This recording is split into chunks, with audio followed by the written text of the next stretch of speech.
upande wa khiana na dhulma, namna ya watu wanapodhulumiana uko mitaani au wenyewe kwa wenyewe, ima ndugu wa kuzaliwa au ni ndugu kwa Muislamu zake, na namna watu walipokosa amana na kuaminiwa, namna alafu anapopiga chenga, ima alikopeshwa au alidhaminiwa, namna anavyoleta ujanja ya kutaka kuasirudisha ile amana.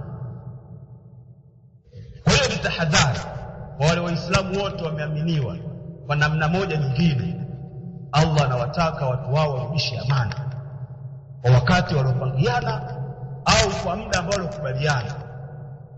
Na ukitaka hiyo amana kama ulioletewa katika upande wa mali midhaminiwa, wewe ndio unahifadhi, basi utakiwa uhifadhi kwenye hirzi yake.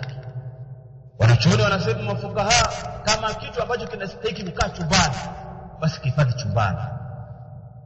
Kama kitu ambacho wewe kinastahili kukaa ukumbini, basi kihifadhi hapo ukumbini. Yaani siwe kitu ambacho kinahifadhika chumbani au sehemu muhimu, mbona kiacha tu ovyo ovyo kama wani kwa sababu sio chako. La, haya ni makosa makubwa. Kama umepewa pesa, unajua pesa sehemu yake sehemu gani.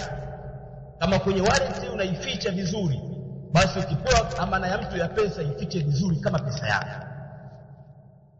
Usiwe pesa ya mtu unaweka tu ukumbini tu, alafu ya kwa wewe umeingiza hadi password. Ni tofauti kabisa.